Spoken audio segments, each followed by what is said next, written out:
Hello and welcome to the Sports Affinity webinar presented by the Federation of Jewish Men's Clubs. FJMC is the parent organization of over 250 conservative men's clubs members around the world, brings value and adds meaning to the lives of men and their families. FJMC has presented more than 100 webinars. I'm Dave Kravitz with Danny Mando. We're co-chairs of Sports Affinity. We will be hosting tonight. We'll mute everyone so we can enjoy the presenters' remarks so we can take questions. It is now my pleasure to introduce Rob Lister, past president of the Northern New Jersey region and past chairman of the Leadership Development Institute, who will introduce our speaker.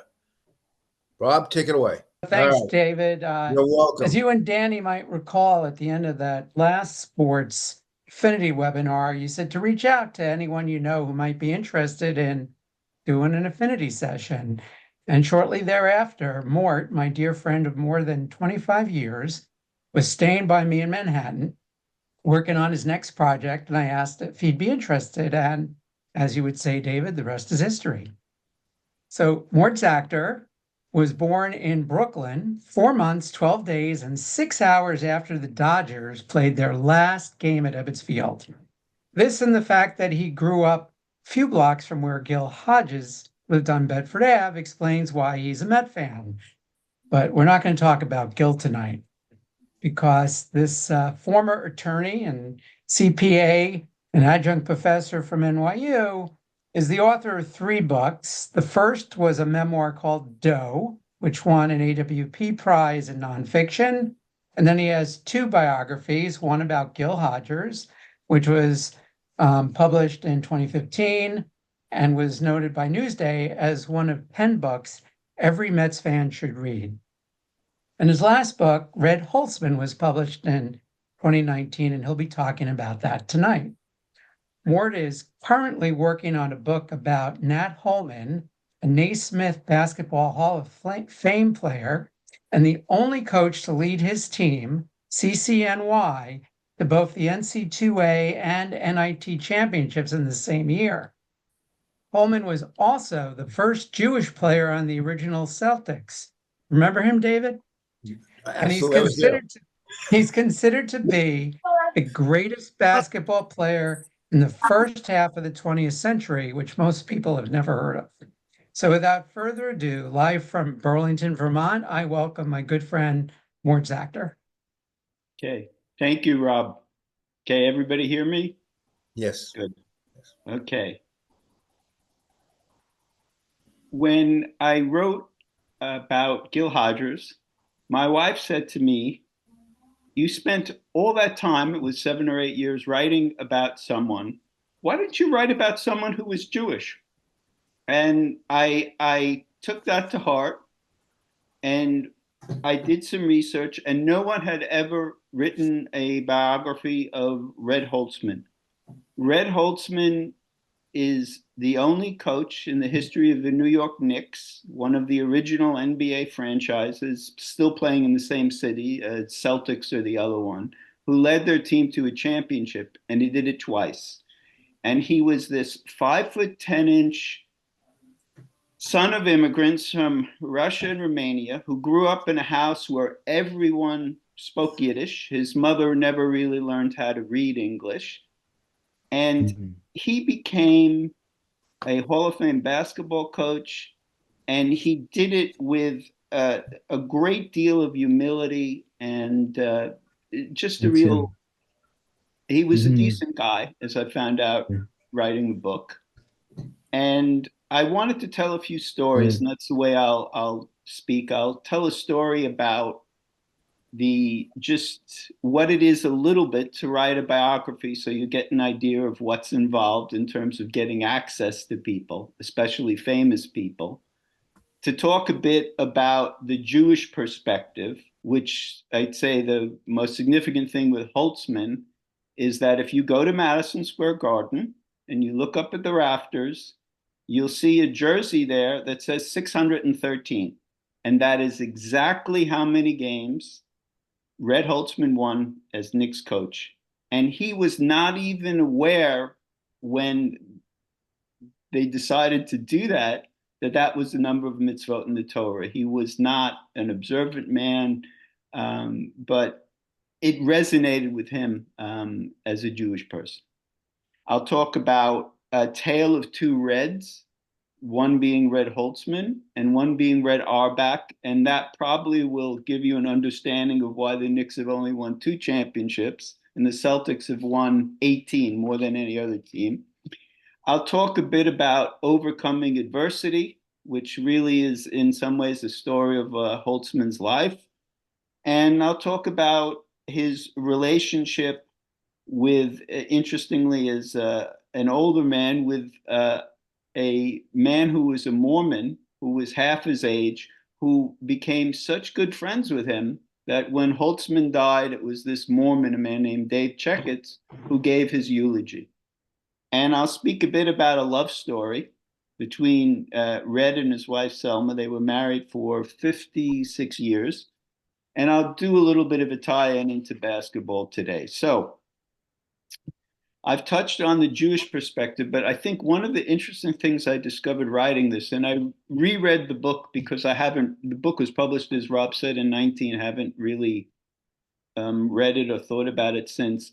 The thing that amazed me, and it's pretty applicable for a Jewish men's club, in the first half of the 20th century, some of the greatest basketball players were Jewish.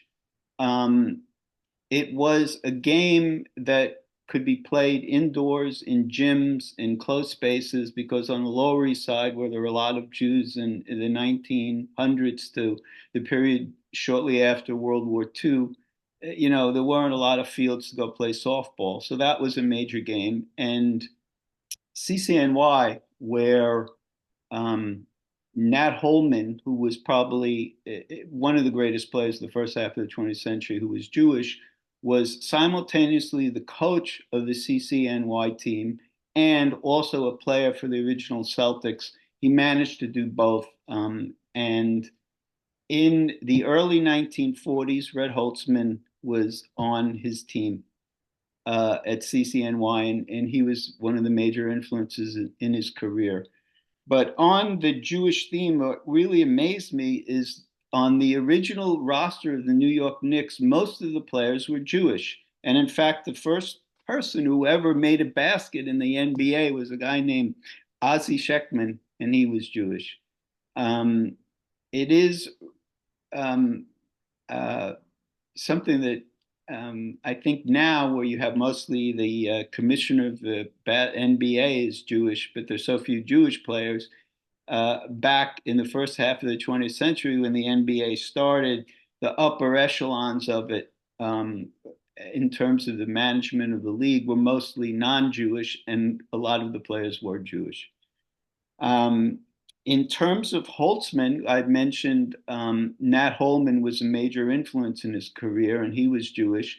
The other interesting major influence for Red, who was born on the Lower East Side, but grew up in Ocean Hill, Brownsville, and went to Franklin K. Lane High School.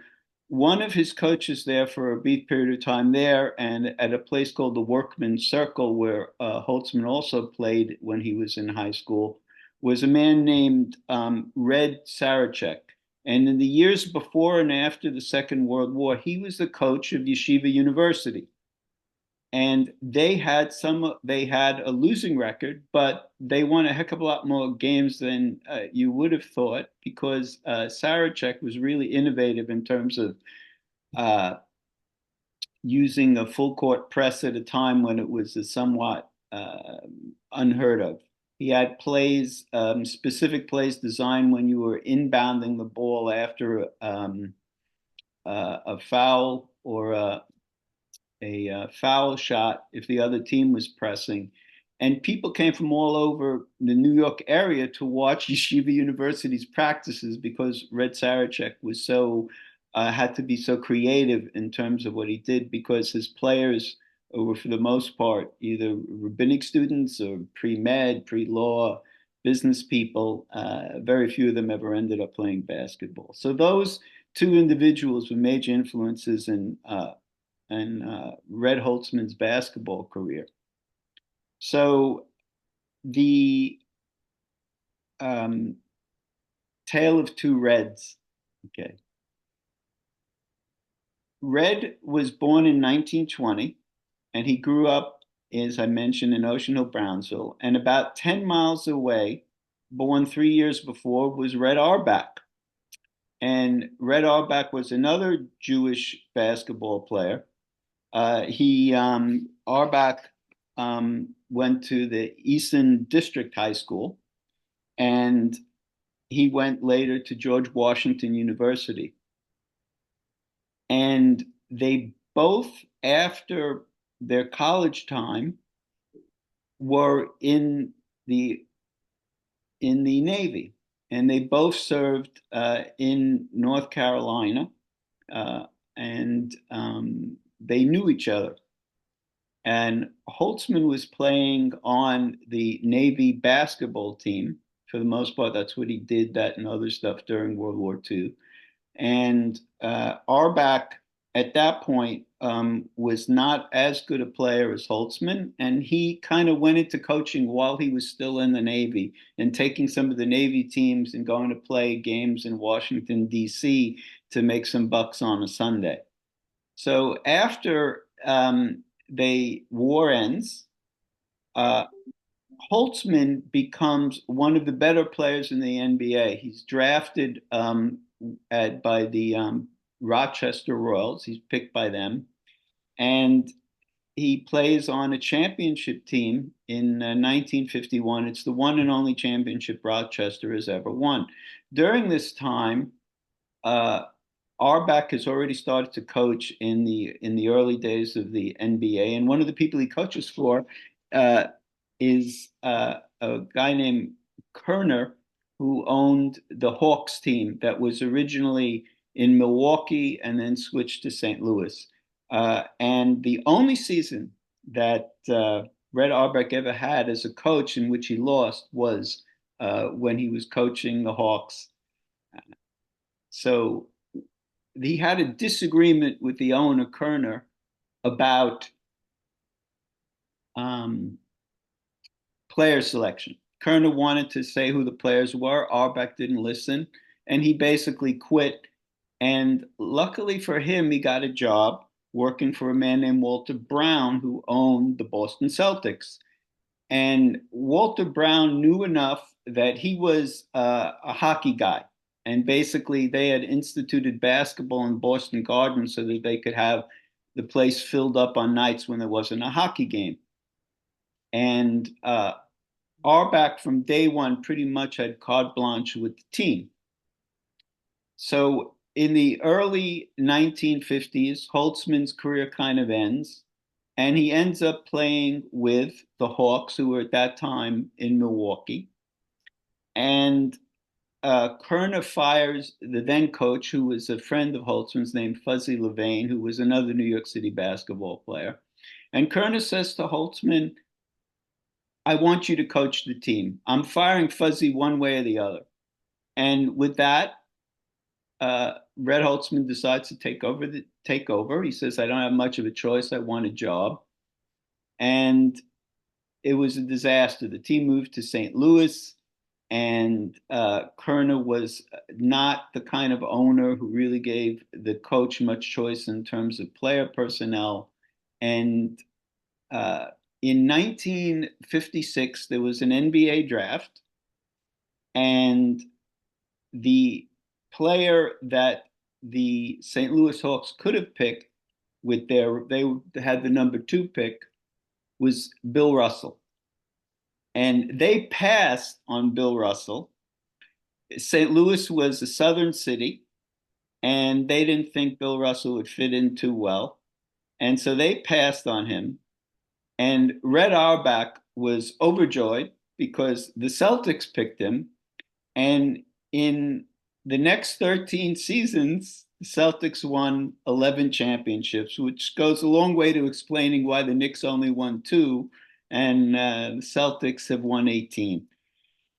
But unfortunately for Red Holzman, that decision, they made a trade for the draft pick with the Celtics and sent a player named Ed McCauley, who originally had gone to St. Louis University undergraduate and was very popular in St. Louis. They fired Red Holzman before the season ended. And now he was pretty much unemployed for the first time in his life. He had a wife, he had a daughter, and he came back to New York. And again, his friend Fuzzy Levain kind of threw him a life preserver. And Fuzzy told him about a job selling insurance. So Red Holtzman, believe it or not, in 1957 sold insurance. Did some other things, but he had three kind of part-time jobs. And then in 1958, Fuzzy Levain, who had been a scout for the Knicks, was advanced up the ranks and became the head coach of the Knicks. And he asked of Ned Irish, who was the general manager and president of the Knicks, if he could hire Holtzman as coach, as a scout. And basically, he convinced Ned Irish, who was pretty much, Ned Irish had been a newspaper guy, and he had been the one to introduce bringing college games into Madison Square Garden in the 1930s. He had become incredibly wealthy doing that, and basically was running the Garden at that time. So Red became the scout, and he did that for about 9 years. And then in 1967, the Knicks had spent inordinate sums of money both building a new Madison Square Garden and spending on some very expensive players. The Knicks had never won a championship. They had played in the NBA championship in the early 1950s, but they had been a horrible team for many years. And Holtzman didn't really want to take the job because he was once bitten, twice shy. He didn't want to be a coach again. But Ned Irish basically gave him the same spiel that Kerner had given him before. I fired the coach, and you can have this job. And Holtzman insisted that it was just a temporary 1-year job, and that if it didn't work out, he could go back to scouting, which he really enjoyed. As it turns out, things did work out because a lot of the players that had been drafted by the Knicks based upon Red Holtzman's recommendation were with the team, and with him as coach, and where he instilled a pressing defense and basically made some personnel changes. And eventually, the team settled into, after a trade, the starting team where 4 of the 5 players all were Hall of Fame players: Willis Reed, Dave DeBusschere, Bill Bradley, Walt Frazier, and Dick Barnett. Dick Barnett, who I had a very interesting interview with in New York. He's a very funny guy. They basically were the heart of the 69-70 team that won the NBA championship, that has the single season best record of any Knicks team. And if you asked the players then, they would tell you that basically, as Barnett told me, the greatness of the team was that Red Holtzman knew he had great players. He knew if they just followed 3 simple rules: just play really tough, pressing man-to-man defense, and just keep your eye on the ball and hit the open man. And he had such great players that they fought. He basically didn't try to control the game. He wasn't calling plays. It was a very laid-back approach, and it worked really well. So the Knicks have this great run. They win again in 1972-73. They won another NBA championship with Holtzman as coach. And after that, players are older, retire, get injured. And after 7 years of being one of the best teams in the NBA, they become pretty much an average and a team. And Holtzman is forced to resign, and Willis Reed becomes the coach. And Willis then had control of the draft. And in 1978, Willis Reed decided that a guy named Sugar Ray Richardson should be the Knicks draft pick. So he skipped on a player, once again, that Red Auerbach was dying to draft, and that was Larry Bird.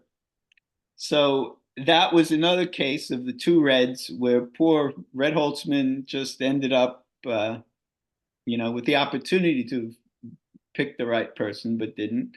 And that led to more championships in the 1980s with the great Celtics teams.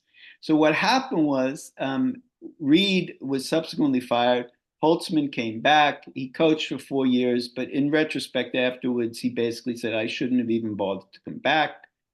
He then became a consultant for the Knicks, and he pretty much was in. They referred to he had an office in the garden somewhere in the basement. They referred to it as Elba because no one ever went there or even bothered to look into him. And in the 1990s, there's a change in management at the garden, and they bring in a man named Dave Checketts, who was 35 years old at the time, and he was had been the president and general manager of the Utah team, and he had been the one who drafted the two Malones, and he had helped to develop them into a consistent and winning team. And so when the Knicks had the opening, they went and they hired Checketts. And the first thing that Dave Checketts did when he became GM was to go visit Red Holzman in Cedarhurst, Long Island. Now you have to understand about Holtzman. He was a very modest and basic guy. He was like the flip side of Pat Riley.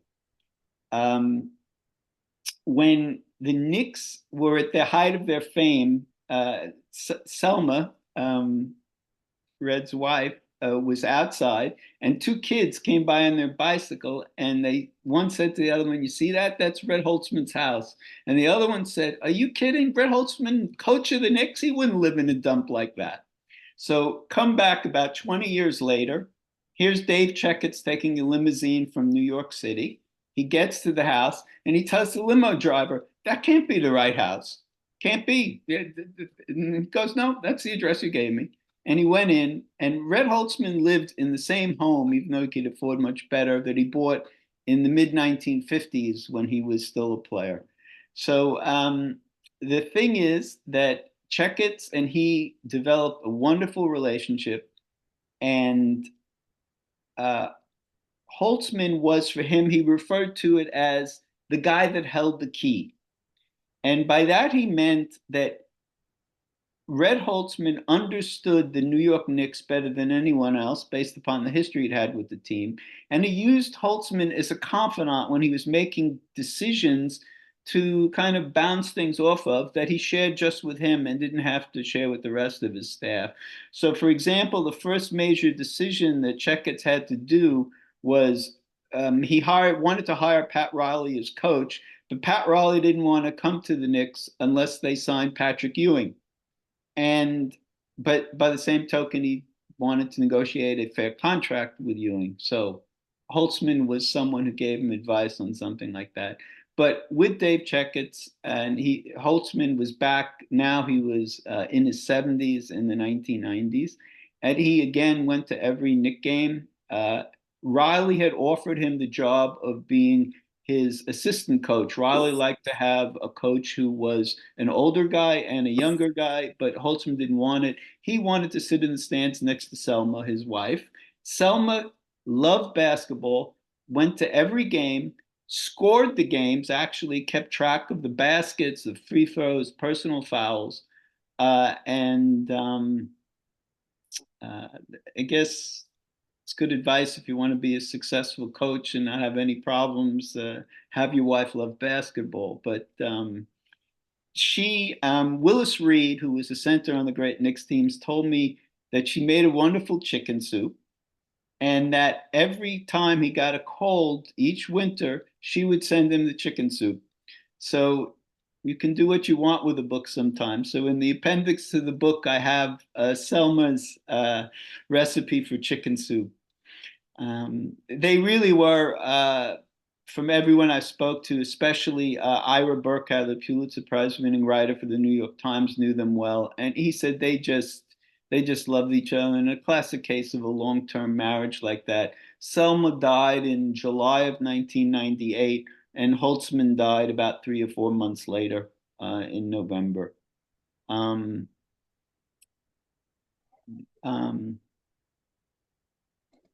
the tie into today's basketball, I would say, to kind of give another element to this, is that the fundamentals I mentioned that Holtzman worked on, basically not overcoaching and saying, just play this really tough defense. And they did good practice because they practiced the pressing defense, which a pressing full man-to-man defense requires incredible structure and the right players, because if you screw it up, the other team's going to end up with a layup at the other end. That and the concept of focusing on defense and always seeing the ball were the same things that I've learned now that I've interviewed a number of people who played for Nat Holman. Those are the same things that Nat Holman had ingrained in Red Holzman when he played with him in the early 1940s.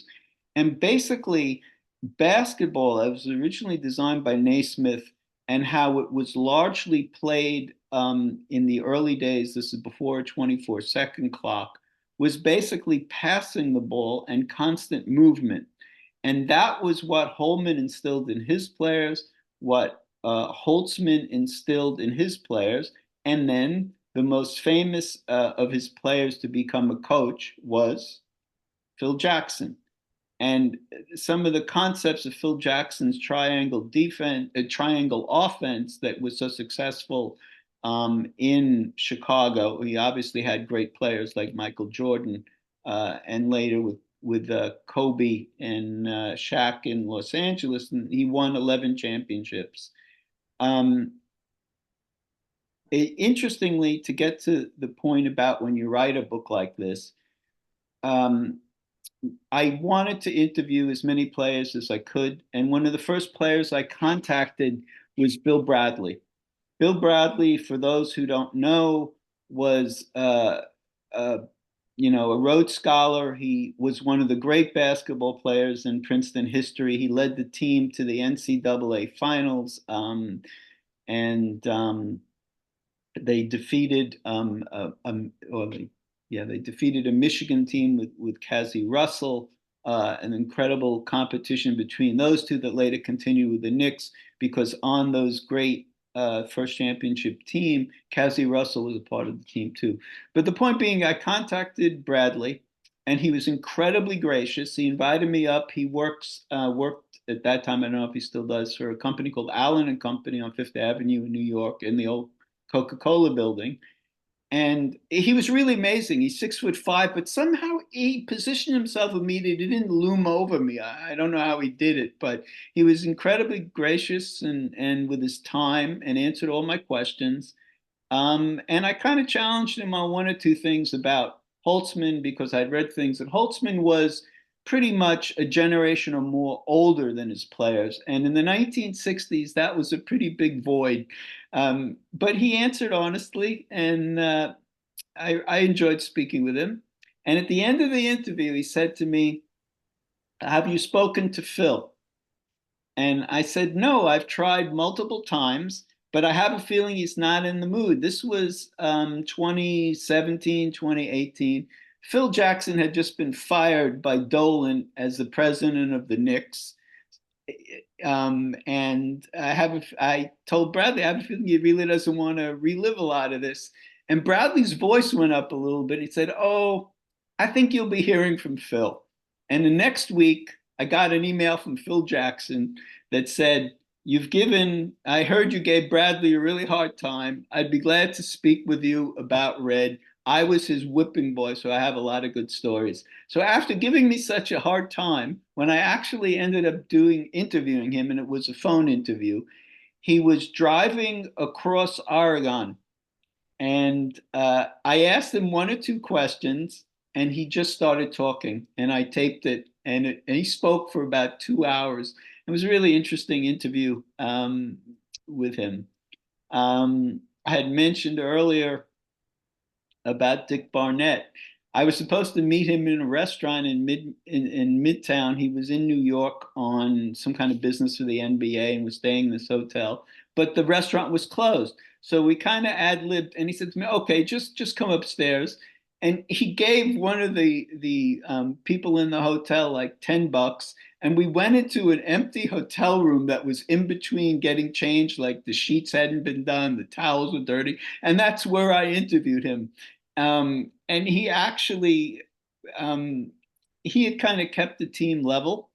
Um, he used to joke, apparently when Bill Bradley first joined the team, he wasn't too sharp a dresser. And Dick Barnett said to him something to the effect of, Bradley, you're gonna you're never gonna get mugged in Manhattan. And Bradley said, why? And he said, the way you look and the way you dress, it looks like you already got mugged. Um, it's interesting how jokes play out on Zoom, but okay, I tried. Tie into today's That was funny. basketball. That was funny. So after um, um, Jackson, one of Jackson's players in Chicago was Steve Kerr. And Steve Kerr was phenomenally successful in Golden State, using the philosophy of playing team basketball. It helps with some of the players he had were great players, will be in the Hall of Fame someday. But um, it was interesting that Golden State had a statistic that basically said if they passed the ball at least 300 times in the course of a game, they won this incredibly high percentage of the time. And you can draw a line straight from Steve Kerr back to the philosophy of Phil Jackson to Red Holzman, all the way back to Nat Holman, and maybe even back to Naismith about utilizing passing the ball and team basketball. That's the tie into today. I actually, for example, this year the Knicks are quite good. They have a terrific offense. The defense hopefully will improve. Playoffs are a difficult time. Writing a book like this, you learn a lot. The defense becomes more forthright in the playoffs, and we'll see how the Knicks do. I hope they do well. I hope there's another championship in the works for them. And it's interesting, the last tie-in is that the current Knicks coach, Tom Thibodeau, also has had historically an incredible focus on defense throughout his career. Thibodeau was the second or third assistant to Van Gundy at the year or two before Red Holzman died. So Holtzman knew Thibodeau. I don't know how close they were. I didn't interview Thibodeau for the book. I think at that time he was coaching in Minnesota. But the focus on defense that was part of Red Holtzman's life and coaching career, is a piece of that still in the current Knicks. So hopefully they can win another championship.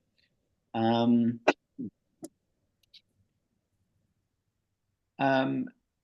I'll just throw in one last thing. So it's kind of looking into the underside of writing a book. And one person, someone asked, did I interview Walt Frazier? Yes, I interviewed him. It was a phone interview. He, for someone like me, interviewing Walt Frazier is a little bit of, he's so experienced in talking and interviewing other people, but he did give me an interview. I think a lot of it was that the upper management at the Garden kind of encouraged him. And I asked him a question that I had read, and he confirmed it, that Red had a bet with Walt Frazier. And for people who don't know, Walt Frazier was one of the great defensive guards of his era.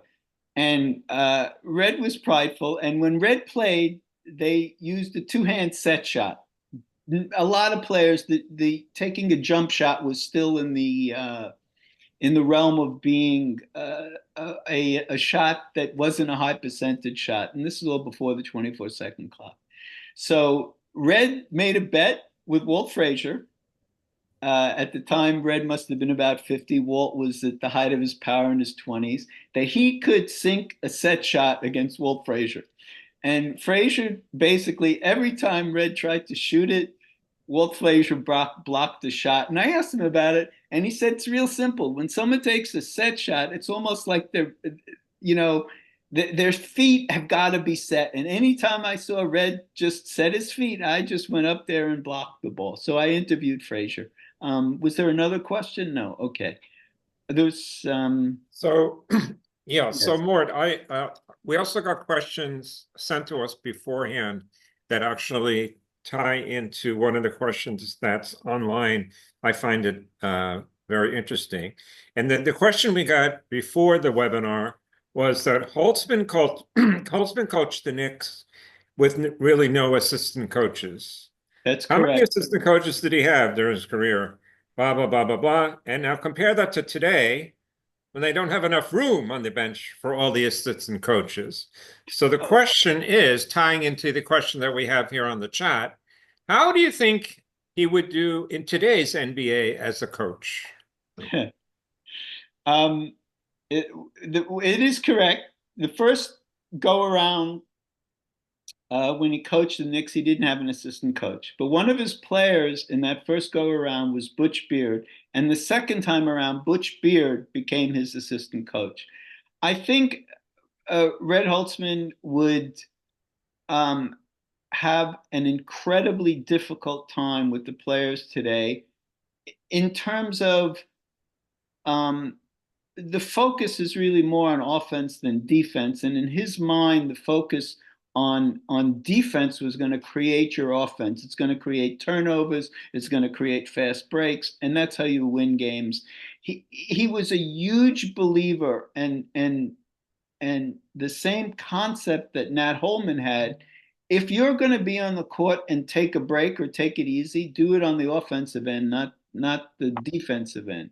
So I think he would have a very hard time trying to convince players to buy into his system. But he was such a genuine, down-to-earth person that I think the strong points of him would be he, unlike his mentor, Nat Holman, Red Holzman went out of his way to never say anything bad about any of his players publicly to the press. He would have an incredibly hard time with social media, and he wouldn't do it. It would be that simple. But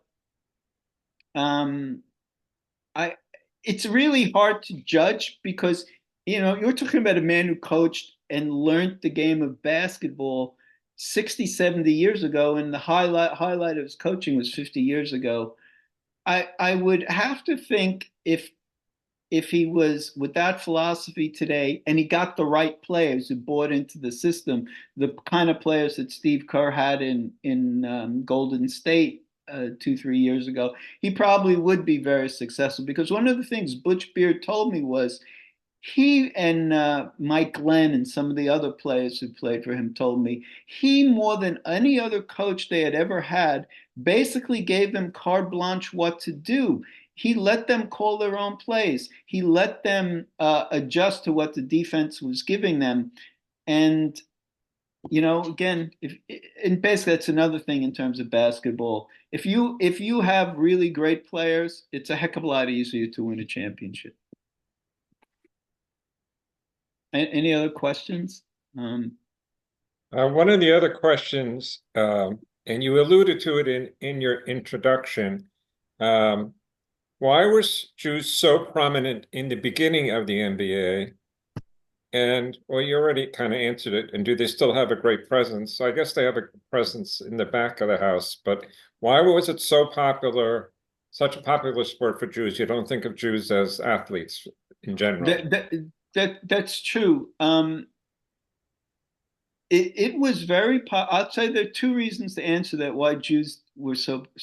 First of all, it was a game that was like a New York City game. In the wintertime, you're inside and you're in the gym and you're playing basketball, and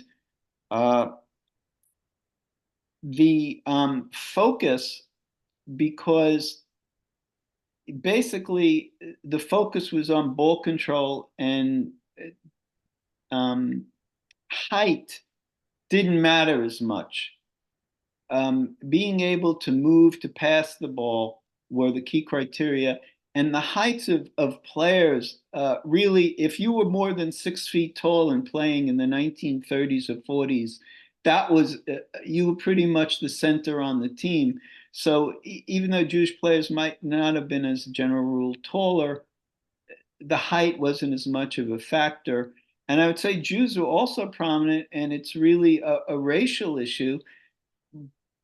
For example, when the original Celtics were viewed as being the greatest team in basketball in the 1920s, that was only because a team called the New York Renaissance, which was a black team that played up in the Renaissance Ballroom up in Harlem, and an incredibly great team in the 1930s, won, I think, the first national championship that they had in basketball in 1939 in Chicago.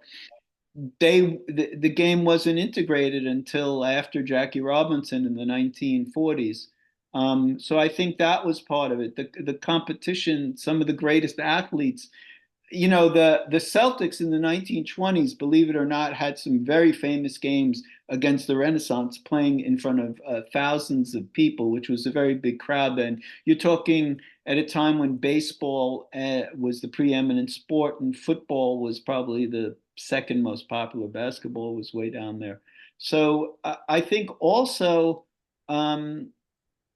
you just had a lot of Jewish people playing it, so it made sense that a certain percentage of them were pretty good, and the opportunities were there back then because of the height issue and the racial issue. So that's that. There's another couple of questions about the same theme, and the theme is the two Reds. Did the Yes. two Reds get along? Did they have a relationship after their NBA days? Talk to us a little bit about the two Reds. I'll tell you two stories about that. One is the single game that Red Holzman won, that he enjoyed more than any other, where he was exuberant afterwards in the locker room, was when the Knicks beat the Boston Celtics in the 7th game of the Eastern Conference Finals in 1973. It was the first time that the Celtics had ever lost a 7th game at home. And though Red Holzman wasn't the coach, Tommy Heinsohn was the coach then, but it was Red Auerbach's team. He had created it and drafted people like Dave Cowens. That was an example, I think, of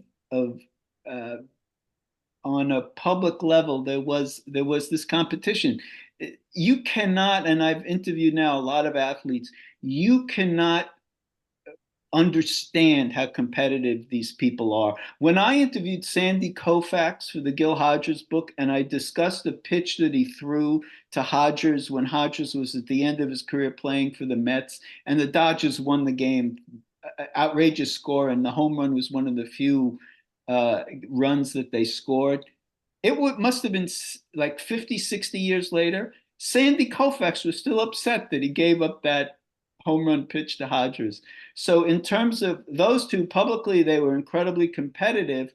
But I interviewed the secretary of the Knicks, who was Red Holzman's secretary, and she told me that every time Red Auerbach came to New York for NBA meetings, he always went down, and I think the offices were in the Garden or somewhere nearby. He would always come and visit Red Holzman, and they would go into Holtzman's office and they would smoke cigars together.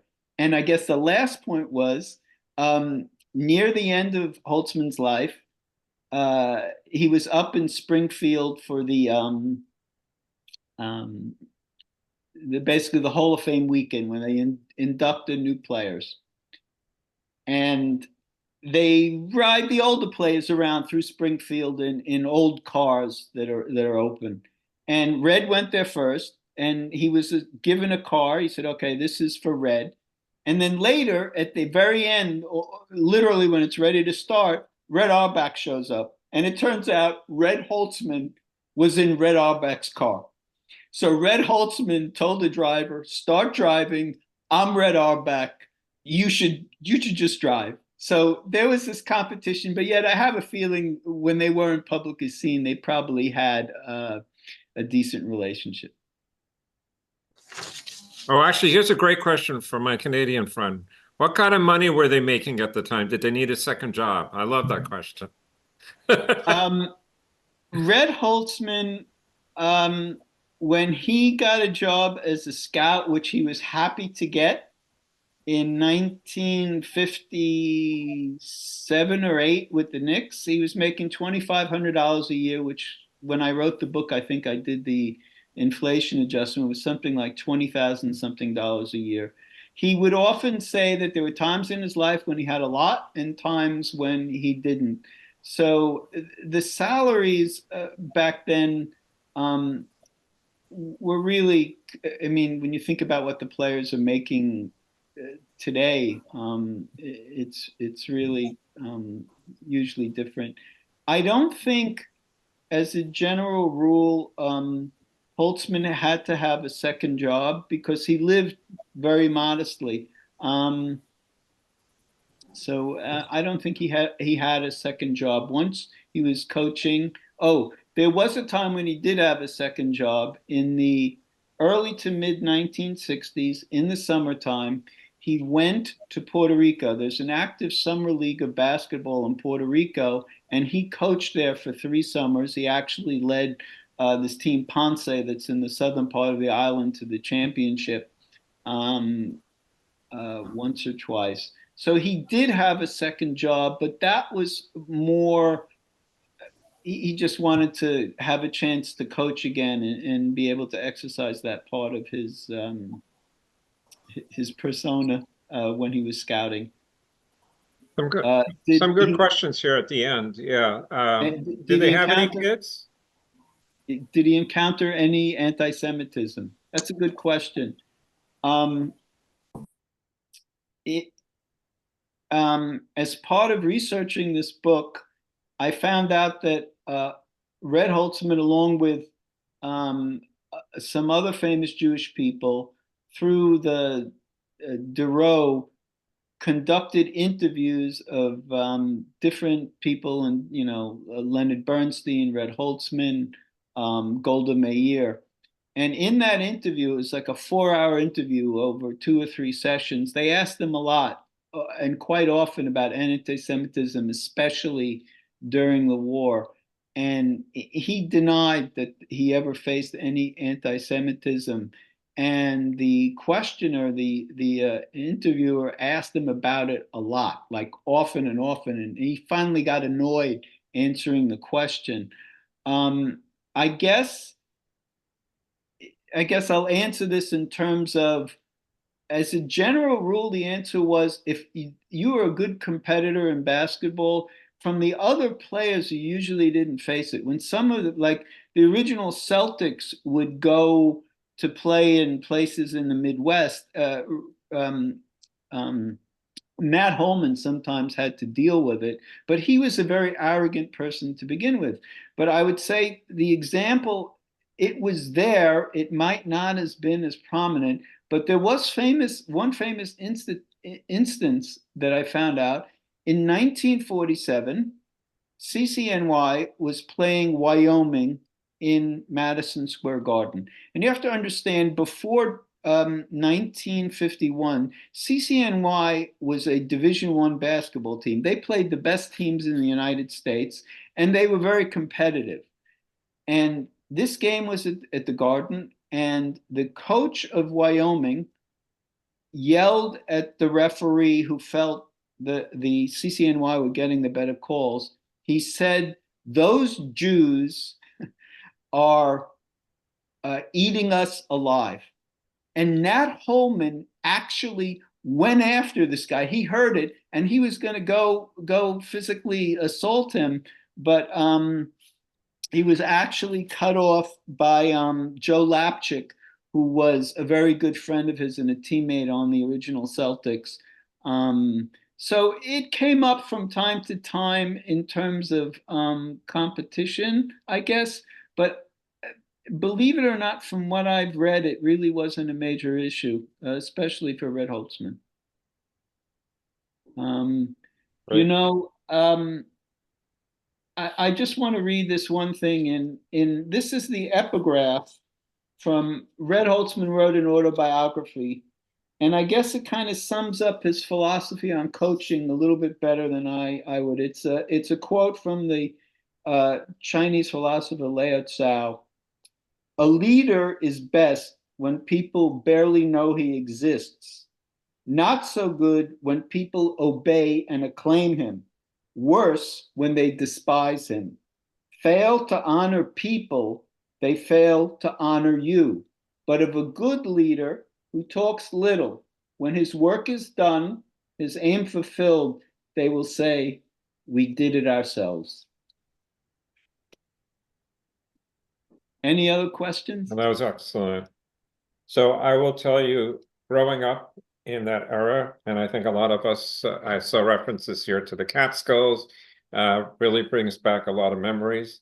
The one comment I probably take issue with you, though, is in the beginning, because I now live in the Boston area. When you think that the Knicks are really going to, you really don't think they're going to beat the Celtics this year, do you? You were kidding when you said that, right? I think it looks, you know, I don't. I tell you the truth, I don't really follow basketball. I have a hard time watching it. I was so spoiled by those Red Holzman teams in it. Like, I can't even watch it. It's just not my kind of basketball. I don't think the Knicks have any chance to even win the the Eastern Division championship, because I think Cleveland and Boston are better, and probably they would lose if they managed to get past them. They need. I don't see how they could do it without a better defensive presence. Their center is excellent offensively, but I don't know if he's Willis Reed. Love it. So, Rob Blitzer, thank you so much for getting us, Mort. This was so entertaining and so brings back so many memories for many of us. And all of this couldn't happen without my partner, Dave Kravitz, who puts his heart and soul to every one of our sports webinars. He does a wonderful, wonderful job. We have a great presence. We have a couple of more right on deck. We have one every almost 3 and 4 weeks. So stay tuned. Rob, take it away. I want to thank my good friend Mort. There are so many other stories that I was privileged to hear over the years, being Mort's friend. But I think, Mort, you did a great job of giving a taste of some of the times, and some of the, what's the word I want to say? Some of the characters who you met with over the years in getting this book together. Thank you. I'm going to wrap this up. First, I want to thank to Danny Mandel, my co-chairman. Thank you to Rob Blitzer, who reached out to our speakers this evening. Thank you to Rick Ronsberg, Stan Greenspan, and Creighton Cohn, our IT mavens. Thank you for joining us for this program this evening, and a special great, incredible thanks to Mort Zachter, who was actually fantastic. And I am a huge basketball fan. So for me, this was just, I'm just sitting here and just taking this all in. This was actually wonderful.